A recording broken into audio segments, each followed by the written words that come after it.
violent clashes. Sweden's gang wars in a series of explosions linked to a gang war. Can you imagine living in a country where bombings and shootings have become a daily occurrence? Where once safe neighborhoods are now battlegrounds for gang wars? Where the cost of food, rent, and electricity has skyrocketed so much that even middle-class families are struggling to make ends meet? This isn't some failed state. It's Sweden. Not long ago, Sweden was seen as a paradise of prosperity and peace, a model for social democracy, equality, and security. But today, many Swedes are desperate to leave. You could say that Sweden is in a national crisis. The housing market is a nightmare, crime is out of control, and political tensions are boiling over. Even Sweden's famous welfare system is cracking under pressure. So, what happened? How did a country once ranked among the best places to live become a place where people no longer feel safe in their own homes? And most importantly, is there a way back? Let's take a closer look at why living in Sweden has become impossible. Imagine walking into a grocery store, grabbing a few essentials, milk, bread, some vegetables, and walking out $50 poorer. In Sweden, that's the reality. Prices have exploded, and what was once an affordable country is now one of the most expensive in Europe. So the first wave of inflation was just energy prices and some import prices, but now that has spread to the entire economy, so we have the broad layers of prices increasing. You have, especially the low-income households, put much more of their income into those two things, housing and food. And those two parts of the budget has increased, the prices have increased enormously. Energy bills? Through the roof. Swedish households saw electricity costs jump by over 40% in just 1 year. Rent? Unpayable. Stockholm rental prices have surged nearly 30% in the past 5 years. Taxes? Higher than ever. Swedes pay up to 60% of their income in taxes.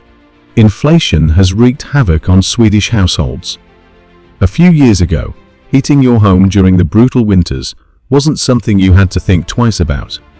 Now, families are forced to choose between keeping warm and putting food on the table. As you see so many people coming here to the breakfast, during these 13 years that I run this non-profit organization, Homeless.life, we never had so much people. That's why I can see that much more people now come to the line to us. Much more people coming here to get the food and to get... And while prices keep climbing, wages, they've barely moved. The cost of living has outpaced income growth, leaving many Swedes in a financial chokehold. Middle-class families, once thriving, are now cutting back on everything just to survive.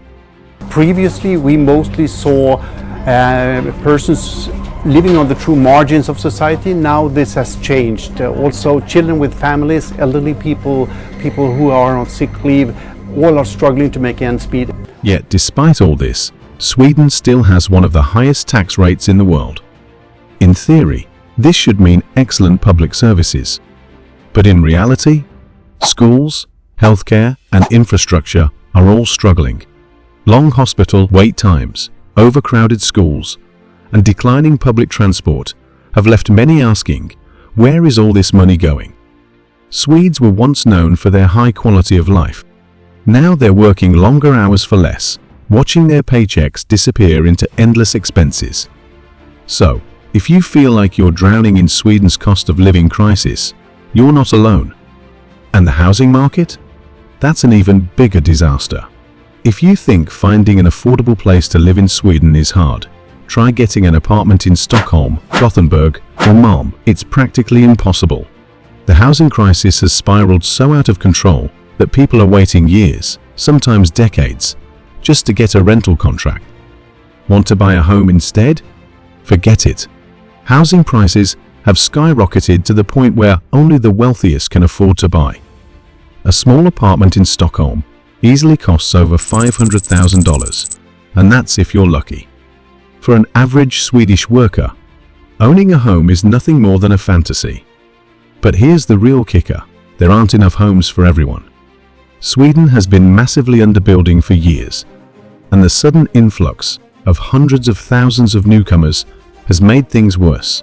Demand has shot through the roof, and landlords are taking full advantage, charging outrageous rents because they know people have no other choice. And for those who can't afford a proper home, many are forced into overcrowded apartments, illegal sublets, or even living in cars. Students are crammed into tiny shared rooms, and families are living in spaces meant for single occupants. Some landlords are charging people just for a mattress on the floor. Sweden is supposed to be a modern, developed country. So why are people living like this? With rent-devouring paychecks and no relief in sight, many Swedes are asking the same question. Who is the government really helping? And the next crisis? It's even more controversial. For years, Sweden was praised as one of the most welcoming countries in the world. In 2015, at the height of the migrant crisis in Europe, Sweden accepted a staggering 163,000 asylum seekers, the highest number per capita in the whole of the EU. It opened its doors to hundreds of thousands of immigrants and refugees, promising them safety, opportunity, and a better future. But today, that system is collapsing. Sweden's immigration policy has brought in more people than the country could handle, and the cracks are now impossible to ignore. Many newcomers struggle to integrate, finding it difficult to secure stable jobs. Unemployment rates among immigrants are significantly higher than among native Swedes, leading to increased reliance on welfare programs. The result? A welfare system on the brink of collapse. And then there's segregation. Instead of integrating into Swedish society, many immigrants have been forced into isolated, poverty-stricken neighborhoods, where crime, unemployment, and social unrest thrive. In cities like Malmö, parts of Stockholm and Gothenburg, entire districts have become no-go zones.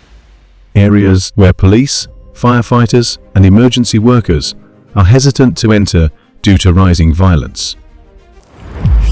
Gang wars have been spreading fear and terror in Sweden for years. In 2022, they claimed 62 lives, more than ever before.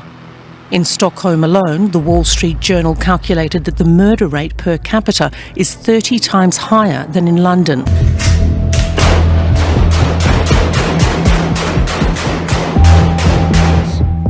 Swedes were once proud of their country's open-door policy, but today, many are questioning if it went too far. The strain on schools, healthcare, and housing has left native-born Swedes and immigrants alike fighting for limited resources. Public opinion has shifted. In the past, Swedes overwhelmingly supported high immigration levels, but today, more than half believe Sweden has taken in too many people, too fast. But let's be clear, this isn't the immigrants' fault. People come to Sweden for a better life, just like generations before them. The real failure lies in government policies, leaders who promised integration but failed to deliver. And now, that failure has fueled something even worse. A dangerous rise in crime and social instability that is shattering Sweden's sense of security. Instead of shooting somebody in his leg, they shoot somebody in his head. Imagine living in a country where bombings, shootings, and gang violence have become a normal part of daily life, where criminals carry out broad daylight executions and grenades are thrown into apartment buildings. Sounds like a war zone, right? No, this is Sweden in 2025. For decades, Sweden was one of the safest countries in the world. But today, that reputation is gone. Gun violence has exploded, with Sweden now having some of the highest shooting rates in Europe. People who could be 13, 14, 15 years old. During September and October month, almost every day in some district or some sector, we had shootouts, injured people, killed people, and during that period also, exactly like in war. Gang wars over drugs, power, and money have turned cities like Stockholm, Gothenburg, and Malmö into battlefields. Innocent bystanders are being caught in the crossfire, and even children have become victims. My father still comes here every day. His mission is that his candle doesn't burn out. And it's not just shootings. Bombings have become a terrifying new trend. Criminals are using hand grenades and homemade explosives to target rival gangs, businesses, and even police stations. Just in the past few years, there have been over 100 bombings per year, something almost unheard of in other European nations. So, what's fueling this crime wave? Gangs. Sweden's lenient immigration and criminal justice policies have allowed organized crime groups to thrive. You could say I've done almost everything, from weapons offenses to drugs crime. I've seen people getting shot, I've seen people die, people getting hurt, mothers crying in despair. I've seen almost everything, but there's nothing you can do about it. Before, if you were going to kill someone, you got 1 million krona, around 75 grand. But now the prices are so low that everyone kills. So now it's 100,000 krona for one person. Many gang members are young immigrants or second-generation Swedes, trapped in a cycle of poverty, lack of integration, and easy access to criminal networks. The government has lost control and police forces are overwhelmed. The worst part? Even Swedish prisons can't handle the crisis. Many criminals serve shockingly short sentences, if they're caught at all. Some gang leaders run their operations from behind bars. A big problem that Swedish authorities have when it comes to dealing with this situation that we have at the moment is that the leaders that control a lot of the drug market, they are operating from abroad. Knowing that Sweden's justice system is too weak to stop them. The result? A society living in fear. People avoid public transport at night. Parents worry about their children being recruited into gangs. A shocking trend of juvenile contract killers has shaken up Sweden. Operating on encrypted messaging apps like Telegram and Snapchat, gangs are recruiting children, some as young as 11 years, as contract killers. Businesses are shutting down in crime-ridden areas. Even the Swedish Prime Minister has admitted, we have lost control of gang violence. Sweden was once a beacon of safety and stability. Now, it's a country where fear is becoming a way of life. And the government? Take the money and leave, please. The Swedish government is offering to pay immigrants $34,000 if they go back to their home country. They're scrambling for solutions. But is it too late?